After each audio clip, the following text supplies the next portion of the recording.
and welcome to Fantasy View, with me, Jason Hubbard. Here I review fantasy novels to let you know what to read if it catches your fancy, and I let you know about the books I wrote myself. This review is for Summer Solstice Enchanted by K.K. Allen. Going into this book was kind of weird for me because I just got off another book that was very different. It was a supernatural crime thriller called Dead by Morning by Kayla Krantz. Dead by Morning is about a teenage girl who is harassed by, get this, the most popular boy at school.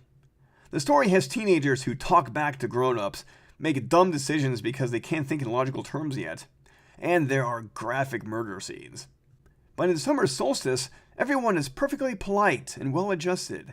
And while there is an action scene at the end, there's no murdering going on here, just something of a rescue that you could see in a superhero story. So my poor brain had to go from one extreme to the other, and it didn't quite know what to make of it.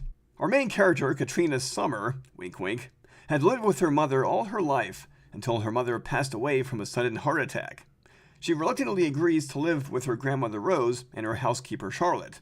Rose is a community leader in Apollo Beach, Florida, who lives in a grand mansion, the likes of which Katrina is unused to. It takes some time, but Katrina gets used to living in large spaces, and she and her grandmother hit it off well enough. Because they're perfectly polite, you see. My poor addled brain was constantly waiting for a gruesome murder mystery to take off, but all that occurs is Rose anticipating June 21st, which happens to be both Katrina and Rose's birthday. Ode to joy. So, have you ever read or seen a story where a guy sees a girl who is just about perfect? Not only is she attractive, but she says and does just about everything right, so the guy can't imagine being without her. Well, it turns out there are such stories where the genders are swapped.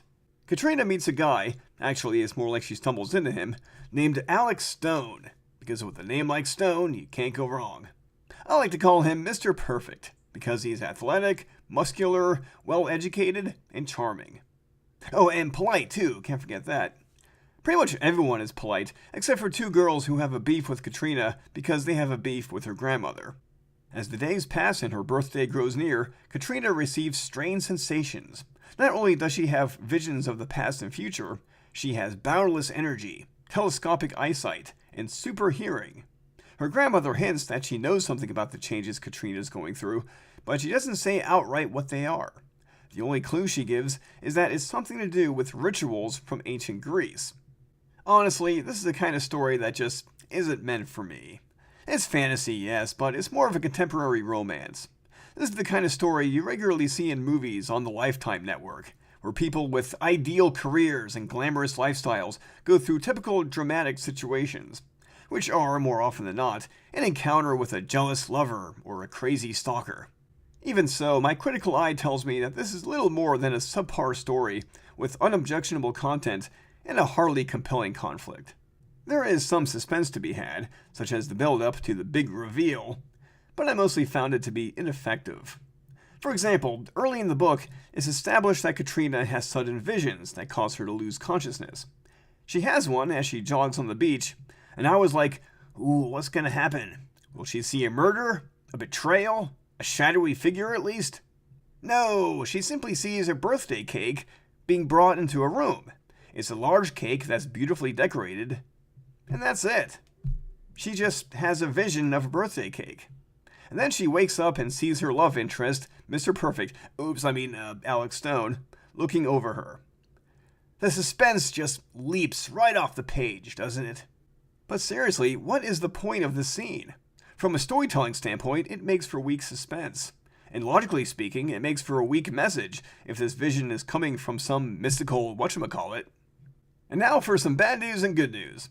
The bad news is that this book is awfully short, coming in at only 188 pages. In my opinion, a decent length of a book is around 300 pages. If an author can't put in too much filler, then they should at least try for 250 pages. The good news is that this is the first part of a trilogy, so even if 188 pages aren't enough to wet your whistle, there are 2 more installments, and each is more than 300 pages. Still, I think that even if an author has a trilogy planned, they should try to make each installment as meaty as possible to give readers more bang for their buck. If you decide to check out this trilogy, you should hope that the last 2 parts are more exciting than the first, because I found it a little dull. The big reveal wasn't all that great, and the romance was played safe and straightforward. And the big action scene at the end is hardly exciting, and some of the details are too vague for their own good. I guess I'd recommend this book if 50 Shades left you all hot and bothered, and you need something to cool off with. I'm Jason Hubbard. Thanks for listening to Fantasy View, and please, keep reading.